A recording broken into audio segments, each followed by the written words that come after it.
kalau mengenai perubahan peraturan perpajakan, ada peraturan yang baru nggak, Mas Sugi? Ada aturan yang terbaru nih terkait dengan pemotongan PP pasal 21, Mas. Gitu. Iya. Jadi emang betul ada aturan yang baru terbit dan berlakunya langsung 1 Januari 2020. Jangan kau ragukan, semangat kami tak pernah padam.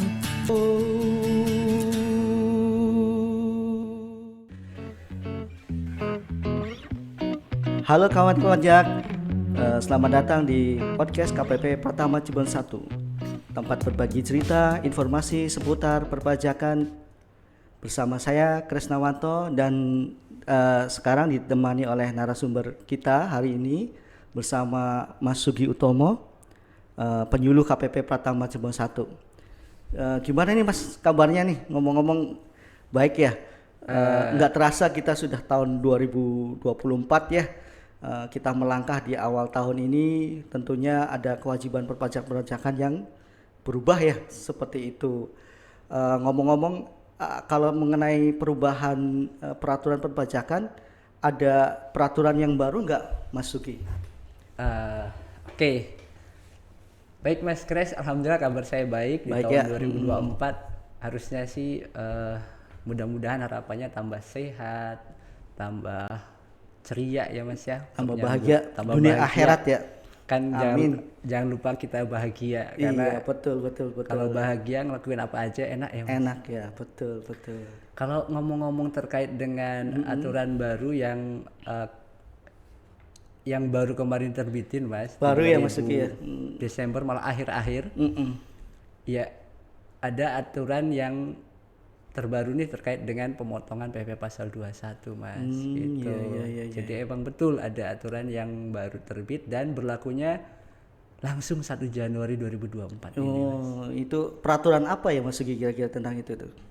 Mau tahu mau tahu banget nih Oh, Mas. mau tahu banget dong. Iya, gimana tuh Mas Sugi? Nanti kawan pajak bisa googling ya aturannya yang terbit di akhir Desember kemarin. Itu yang pertama adalah peraturan pemerintah nomor 58 Mas tahun 2023. PP-nya ya Mas? Iya. Itu tentang tarif pemotongan PPh pasal 21 yang yang terbaru. Kemudian turunannya adalah PMK Peraturan Menteri Keuangan nomor 168 tahun 2023. PMK-nya 58, kemudian turunannya PP-nya nomor 58, PMK-nya nomor 168 tentang petunjuk pelaksanaan pemotongan Iya, betul. pajak penghasilan sehubungan dengan pekerjaan, jasa atau kegiatan wajib pajak orang pribadi. Ya, sama-sama juga terkait dengan pemotongan PPh pasal 21 Mas Kres gitu. Ngomong-ngomong ini berlakunya katanya 1 Januari 2024 ya? Iya, Terus betul. latar belakang dan tujuannya itu untuk apa ya Mas Sugi? Seperti adanya peraturan baru seperti ini tuh. Ya, kalau kemarin yang kita dapat dari pemaparan tim kantor pusat, emang sebetulnya pengajuan ketentuan aturan yang ini nggak buru-buru banget sebetulnya, nggak mendadak, maksudnya nggak mendadak banget. Udah diajuin di pertengahan tahun, cuma emang ya itu baru bisa disahkan di akhir Desember, dan di ketentuan tersebut di PP 55 maupun di PMK 168 itu menyebutkan tanggal berlakunya adalah 1 Januari 2024. Pas awal tahun ya, Ya. seperti itu. Tentu urgensinya Mas, ini juga berkaitan dengan nantinya wajib pajak bisa lebih sederhana dalam penghitungan PP pasal 21, karena kita ketahui juga di Per 16 yang pengaturan yang existing sekarang, Per 16 2016 itu banyak skema penghitungan PP 21. Komponennya Ya, terlalu banyak dan teknis sekali ya. Betul. Sehingga atas latar belakang itu dari berbagai skema yang ada, yang ada ini kemudian pengen disederhanakan, disimplifikasi dengan mengenalkan namanya tarif efektif Mas. Jadi betul. di PP 58 tahun 2023 itu kemudian diterapkan dikenalkan tarif selain tarif pasal 17 ayat 1 itu namanya tarif efektif. Efektif ya. Atau efektif. bahasa yang ke Inggris-Inggrisannya itu tax effective rate. Nah, disingkat Tax effective TER. rate, TER. Iya, gitu, TER. Jadi aturan tentang TER gitu. Nah, iya. Supaya simpelnya gitu. Ya. Betul. Kemudian tujuannya selain tadi latar belakang tentu agar si pemotong pajak, salah satunya mungkin pemberi kerja itu bisa lebih gampang untuk melakukan pemotongan khususnya masa selain masa pajak terakhir Januari sampai November. Jadi nantinya cukup mengalihkan penghasilan bruto dengan tarif efektif ini. Itu nggak ada lagi disetahunkan dulu, maksudnya nggak lagi dihitung disetahunkan dulu, kemudian dikurangi biaya jabatan, kemudian iuran pensiun yang dibayar sendiri wajib pajak, kemudian dikurangi PTKP, baru kemudian dikali tarif pasal 17 dan dibagi 12, itu kan panjang banget ya. Iya. Nah dengan pengaturan terbaru ini si pemberi kerja diberi kemudahan untuk menghitung PPh-nya di setiap masa pajak. Berikutnya tujuannya lagi agar si penerima penghasilan yang dipotong itu juga dapat melakukan pengecekan. Iya. Bener nggak sih penghitungan si pemberi kerja ini terkait dengan memotong pajaknya, karena nantinya si yang dipotong ini atau penerima penghasilan yang dipotong ini bisa ngecek sendiri. Kalau brutonya di bulan itu misalnya 10 juta, harusnya dipotongnya berapa. Artinya akan ada mekanisme validasi, ya validasi. Dan itu juga bagian dari tujuan ketiga, nantinya ada sistem administrasi pajak yang bisa memvalidasi penghitungan wajib pajak, sehingga nantinya diharapkan kedepannya proses bisnis di proses bisnis administrasinya menjadi lebih efisien, efektif, dan tentunya akuntabel ya Mas, lebih simpel. Betul. Cuma yang perlu diingat lagi kawan pajak, di sini tidak ada beban pajak baru, artinya di PP 58 maupun di PMK 168 itu nggak menambah objek pajak baru gitu ya. Tetap sama. Tetap sama. Penghasilan yang diterima wajib pajak orang pribadi sehubungan dengan pekerjaan, jasa atau kegiatan. Betul. Itu Mas kira-kiranya. Jadi intinya sih lebih simpel, lebih sederhana seperti Iya, itu Mas. Coba betul. kawan pajak kan masih terbayang-bayang nih. Simpelnya itu di mana tuh Mas? Seperti itu. Simpel dan sederhananya di mana Mas Sugi? Jadi jargonnya atau tagline-nya PP 58168 itu kan simple. Simpelnya Sederhana, apakah karena terbagi dengan ter apa yang tadi Jadi kalau dijelaskan, nanti atau kawan gimana tuh, pajak Mas Sugi? akan baca lagi lebih detail lagi terkait simpelnya seperti apa, di PP 55 itu dikenalkan tarif efektif. Nah, yang terdiri dari tarif efektif bulanan dan tarif efektif harian.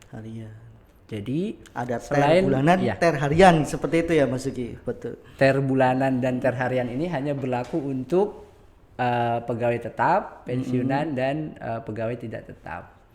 Nantinya penghitungan pemotongan PPh 21 yang dilakukan oleh pemberi kerja atau pemotong pajak itu dari Januari sampai November akan menggunakan ter bulanan gitu ya. Dan penentuan pemotongan ini menggunakan ter bulanan yang mana di PP 55 ini dibagi ada 3 klasifikasi atau kategori.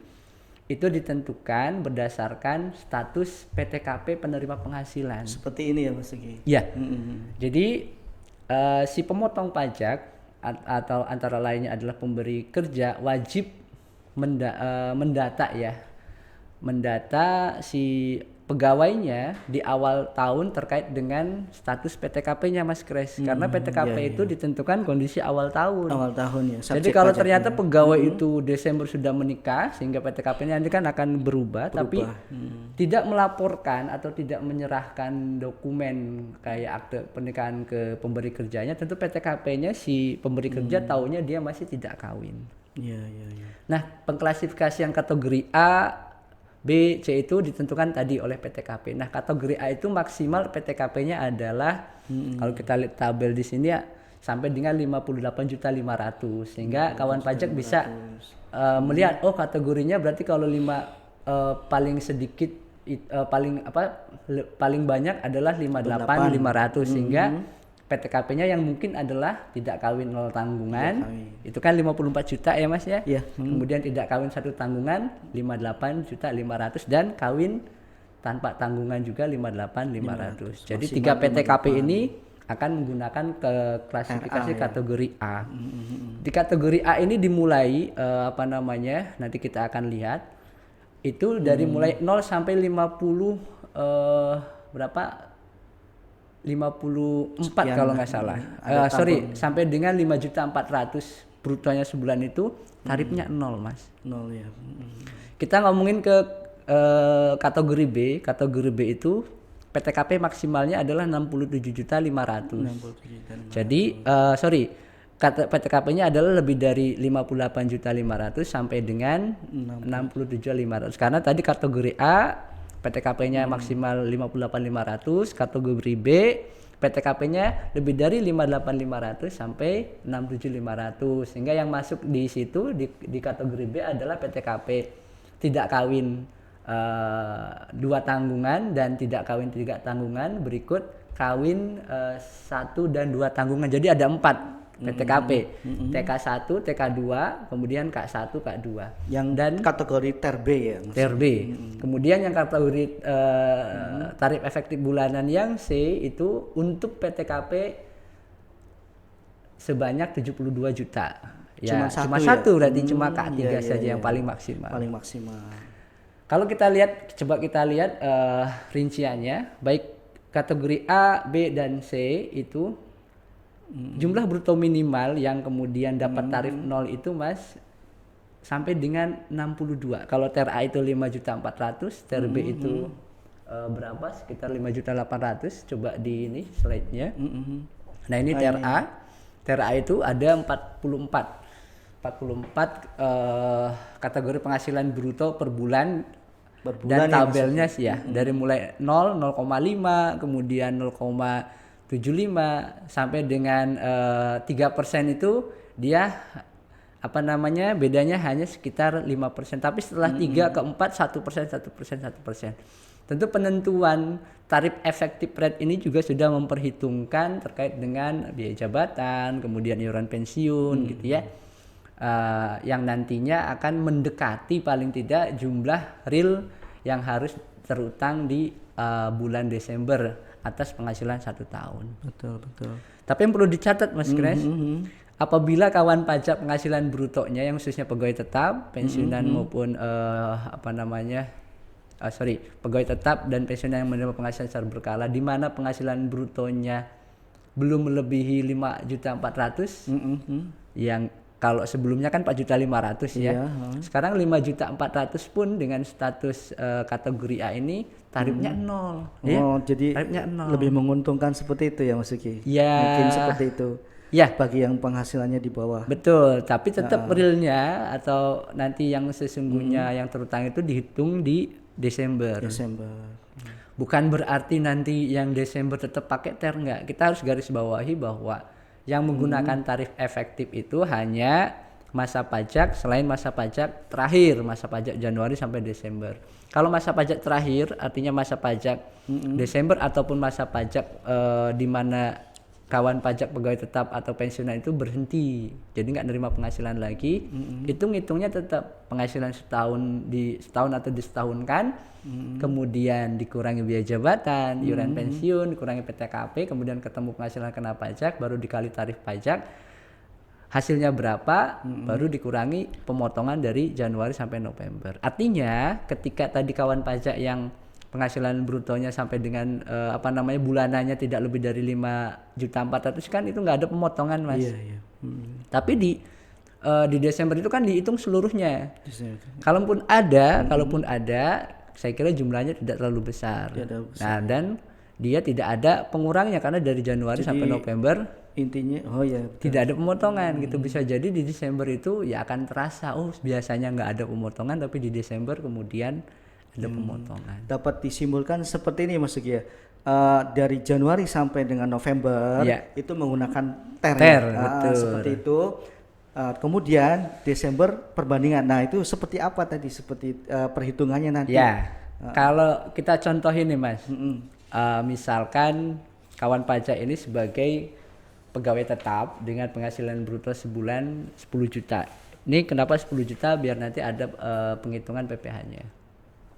Normalnya ketika kita akan melakukan pemotongan atas penghasilan si wajib pajak A ini katakanlah dengan penghasilan 10 juta, kita akan menghitung penghasilan setahun gitu ya Mas. Iya. Kemudian dikurangi biaya jabatan, kurangi iuran pensiun, baru kemudian dikurangi PTKP untuk mengetahui berapa penghasilan kena pajaknya, baru kemudian dikali tarif pasal 17.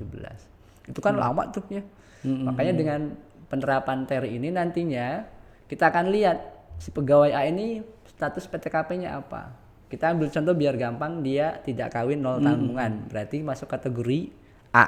Nah, baru kita lihat nih di kategori A ini di kolom penghasilan bruto 10 juta itu ada di range berapa? Kalau kita lihat ini ada di angka Ini TER B ya. 6 ya, di angka 6. TER Coba A. di TER A itu ada di angka Seperti ini ya Mas Sigi ya. di angka 9 Mas. Angka 9. Ya. Oh, bila 9 kan dari 9 ya. Di Range situ tertulis tarifnya, tarif efektif bulanannya adalah 2%. Sehingga pemberi kerja selaku pemotong pajak akan melakukan pemotongan pajak sebesar 2% kali 10 juta.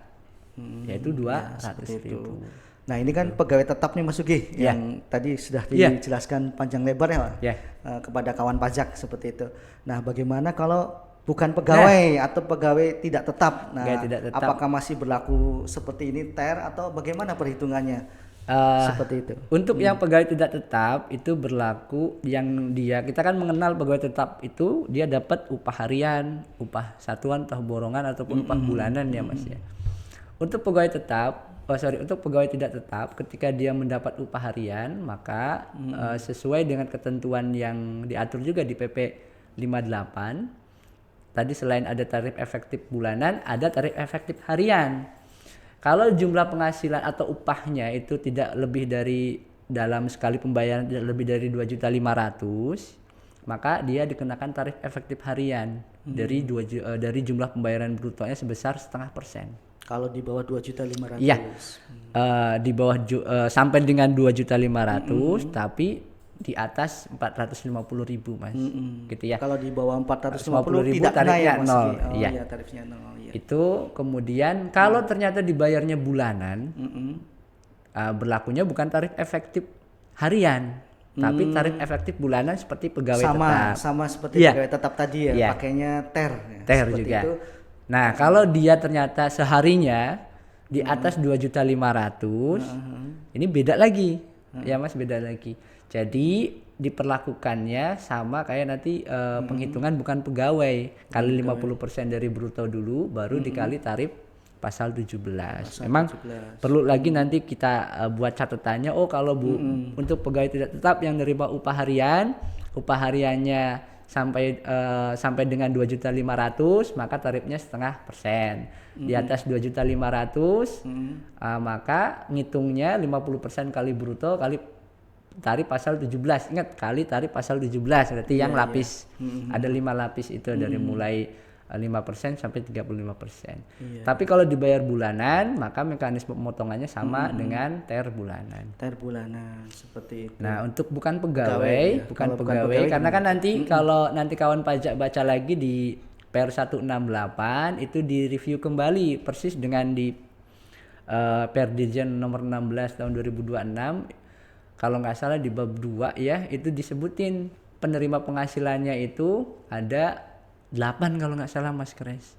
Iya. Itu ada pegawai tetap, ada pensiunan, ada anggota dewan komisaris atau dewan pengawas yang menerima honor tidak teratur, penghasilan tidak teratur. Kemudian yang nomor 4-nya itu pegawai tidak tetap, nomor 5-nya bukan pegawai, nomor 6-nya itu peserta kegiatan. Ya. Nomor 7-nya itu pegawai yang program pensiunan yang masih status pegawai, dan yang terakhir mantan pegawai. Nah, perlakuannya selain pegawai tetap, pensiunan dan pegawai tidak tetap yang tadi kita jelasin, khususnya bukan pegawai itu masih sama, Mas. Masih sama. Yang lain itu masih sama, bukan pegawai dikali 50% dulu untuk menghitung penghasilan kena pajaknya, 50% dikali bruto baru dikali tarif pasal 17. Peserta kegiatan ya langsung dari bruto, kemudian untuk Iya. yang lain juga tetap sama. Kalau dengan untuk yang perhitungan bukan pegawai masih berlaku kumulatif berkesinambungan nggak Mas? Nah, di PMK 168 ini ketentuan terkait itu dihilangkan. Artinya tidak lagi kita menghitung kumulatif atau jumlah kumulasi dari penghasilan di bulan-bulan sebelumnya. Iya. Jadi gampangnya si pemberi kerja itu hanya melihat berapa bruto bulan itu, berapa penghasilan bruto Pada di saat bulan itu. Jadi Iya. nggak repot ngitung kumulasi Iya. dari bulan sebelumnya Iya. ya seperti itu. Jadi emang nantinya kalau penghasilan brutonya kalau di total itu melebihi tarif misalkan lapis kedua atau lapis ketiga, itu akan mengakibatkan kurang bayar yang ya cukup lumayan ya, cukup signifikan bagi yang dipotongnya, khususnya di laporan SPT tahunan si penerima penghasilan atau yang dipotong gitu Mas. Ya baik. Baik kan pajak sudah panjang lebar ya kita sepintas panjang lebar, mungkin ini baru teori ya. Kalau untuk ke depan mungkin enak langsung praktek ya Mas Yuki, seperti itu. Dapat kita simpulkan bahwasannya yang menggunakan TER itu adalah pegawai tetap, ya kan Mas Yuki, benar kan ya? Pegawai tetap, pegawai tidak tetap dengan bulanan, ya kan, penghasilan bulanan, ya kan, dengan range tertentu, dan harian tidak menggunakan TER ya, istilahnya apa? TER harian juga. TER harian. Kemudian untuk yang bukan pegawai dan apa tadi? Peserta peserta kegiatan dan lain-lain, untuk bukan pegawai itu ada perubahan ya Mas Yuki kalau nggak salah. Mungkin kalau kita lihat di slide ya yang Mas. berkesinambungan sama yang tidak berkesinambungan nggak lagi. Sama kumulatifnya tidak berlaku lagi seperti itu. Demikian ya. Yang menarik di PMK 168 ini bukan hanya mengatur terkait dengan pemotongan atas wajib pajak orang pribadi yang swasta kalau saya sebut ya, tapi juga di sini ngatur terkait dengan pemotongan atas pejabat negara, PNS, anggota TNI, anggota TNI dan pensiunannya yang sebelumnya ini memang diatur terpisah ya Mas ya. Jadi ketentuan terkait TER bulanan juga berlaku bagi PNS. Jadi instansi pemerintah perlu menyesuaikan ketentuan ini. Mungkin dalam beberapa hari juga kita akan mengundang instansi pemerintah untuk sama-sama kita sampaikan terkait dengan ketentuan ini gitu. Karena mulainya dari awal 1 Januari ya Mas. Iya, 1 Januari gitu. Baik kawan pajak, demikian pembahasan kali ini tentang aturan baru PPh pasal 21 tahun 2024 yang berlaku tahun 2024. Semoga kawan pajak paham, dan apabila masih ada kesulitan atau belum paham dapat menghubungi WA Helpdesk KPP Pratama Cirebon 1, media sosial KPP Pratama Cirebon 1, atau datang langsung ke Helpdesk KPP Pratama Cirebon 1. Terima kasih kawan pajak yang sudah menyaksikan. Tetap semangat dan sehat selalu. Sampai jumpa. Kami terus berkarya tanpa korupsi, pastinya bisa. Oh.